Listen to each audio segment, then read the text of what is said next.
que eu expliquei até agora é o mais importante no jogo. Você vai tentar colocar os melhores personagens em cena, de preferência com as habilidades que ele pode utilizar. Assim o seu ataque fica melhor. Quanto mais personagens do seu oponente você derrotar, e quanto mais valorosos eles forem, mais pontos você vai marcar. Quem marcar 15 pontos primeiro, vence o jogo. Agora que você já sabe o mais importante, é que eu vou explicar quais são as fases do turno.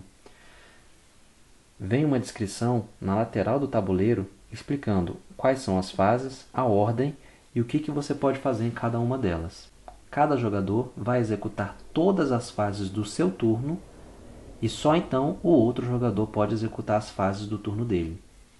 A primeira fase, chamada de contagem regressiva, é só uma fase de balanceamento do jogo. É uma fase em que você só executa as ações se você não tiver nenhum personagem em cena. E, nesse caso, basta seguir o que está descrito.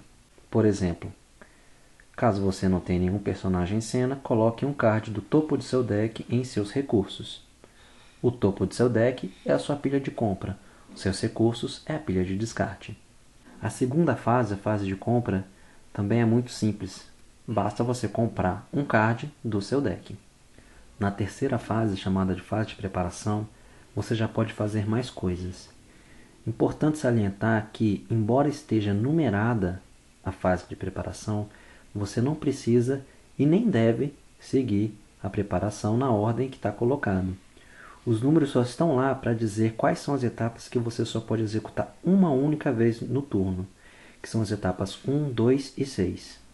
Eu vou explicar agora as etapas dessa fase, mas eu vou agrupar algumas delas para ficar mais claro. As etapas 2, 3 e 4 dizem respeito a capacitar os personagens que estão em cena. O que é capacitar os personagens? Como eu disse, para você utilizar uma ação de custo 1, você tem que girar o personagem no sentido horário, o que quer dizer que ele vai ser incapacitado em um ponto. Capacitar quer dizer que você vai girar o personagem um ponto no outro sentido.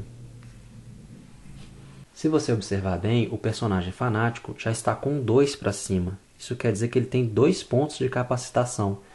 Não há como capacitar um personagem mais do que isso. Já o Demolidor está em 0. Você tem direito de capacitar um personagem por turno sem nenhum custo para você. Por exemplo, o Demolidor. Se você quiser capacitar mais um personagem, que não seja o personagem que você já capacitou, você pode gastar uma das cartas da sua mão, descartando para sua pilha de recursos.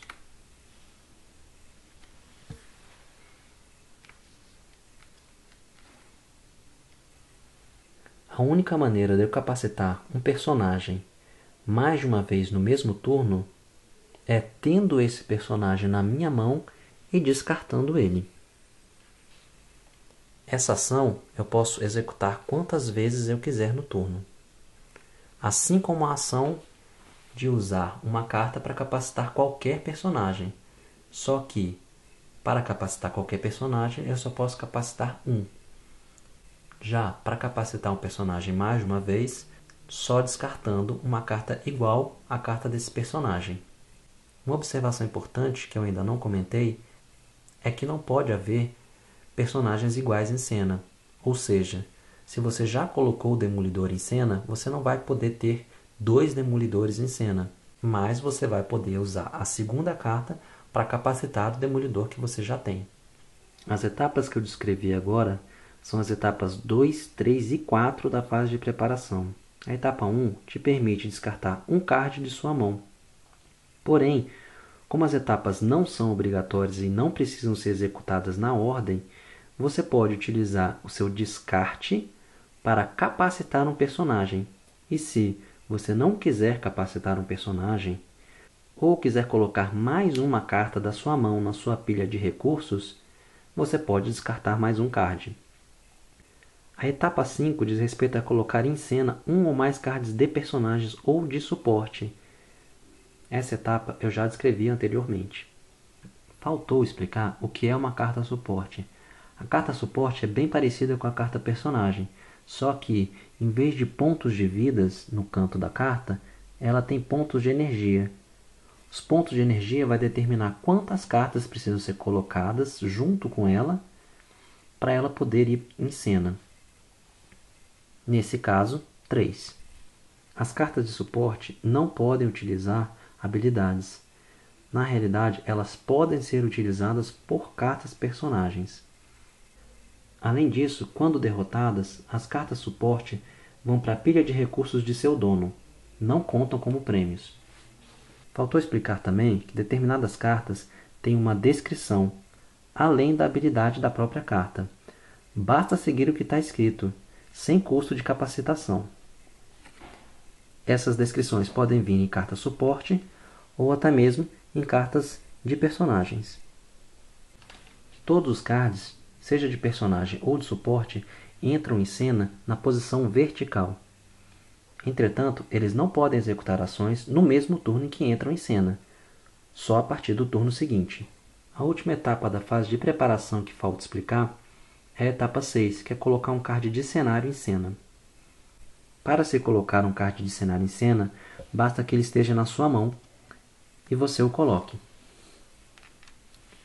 Você só pode colocar o card de cenário uma vez por turno, mas uma vez que você coloque, seu efeito vai ficar valendo por todos os turnos, a não ser que você queira colocar outro card de cenário. Nesse caso, você pega o card de cenário que você quer colocar em cena, coloca, e o card de cenário que estava em cena vai para os seus recursos. A quarta e última fase do turno é a fase de combate. É nessa fase que você incapacita seus personagens, ou seja, gira eles no sentido horário para executar ações que podem ser de ataque ou não. O que faltou explicar sobre essa fase é que ela é dividida em duas etapas. A primeira etapa é a etapa da antecipação, e é a única vez que o seu oponente pode agir no seu turno. As ações dos personagens podem vir descritas em preto ou em vermelho. Quando a ação está descrita em vermelho, isso quer dizer que ela pode ser utilizada na fase de antecipação. Isso quer dizer que, se meu oponente está atacando agora, eu posso utilizar a manobra na etapa de antecipação da fase de combate, pagando o custo por ela.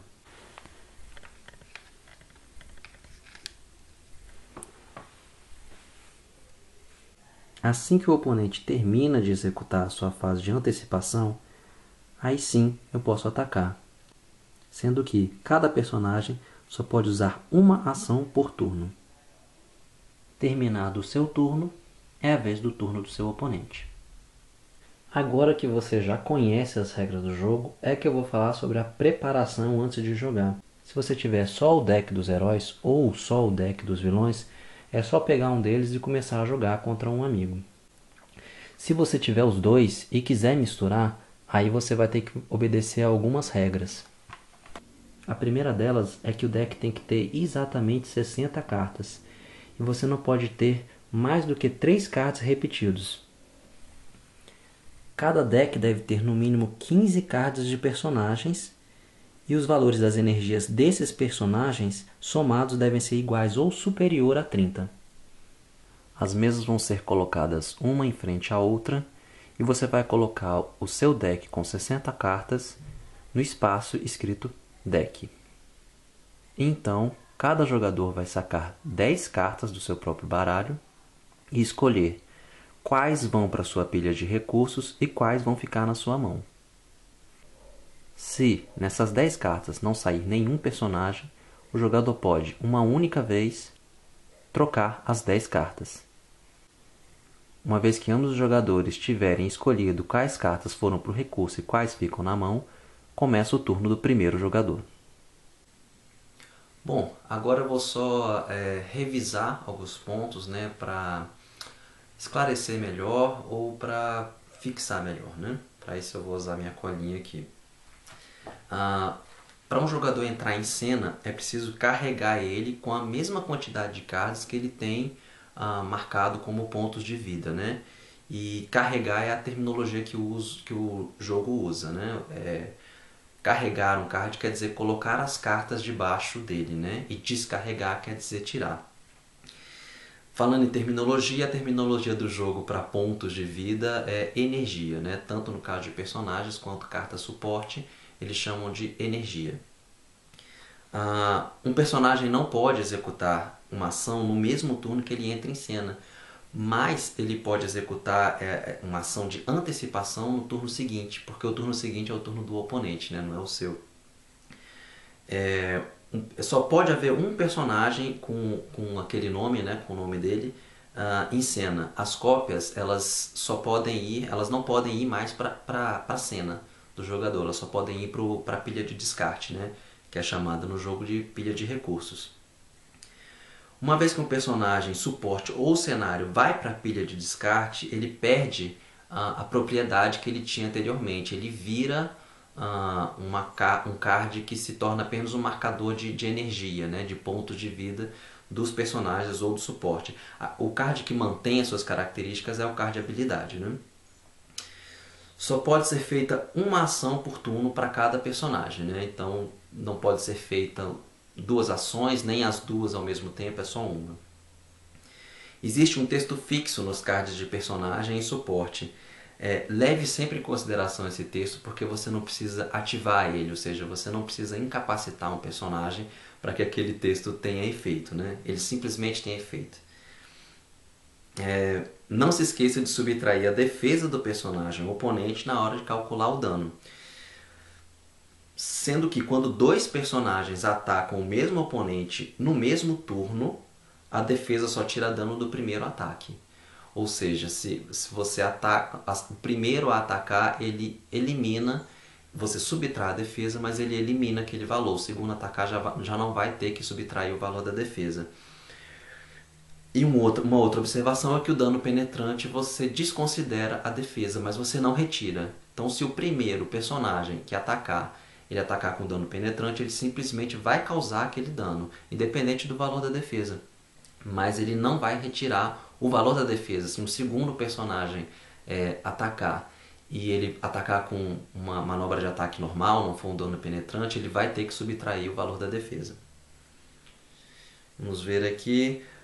Sim, quando o turno acaba, a defesa volta ao normal, ou seja, a defesa ela tem aquele valor que você vai subtrair do ataque a cada turno.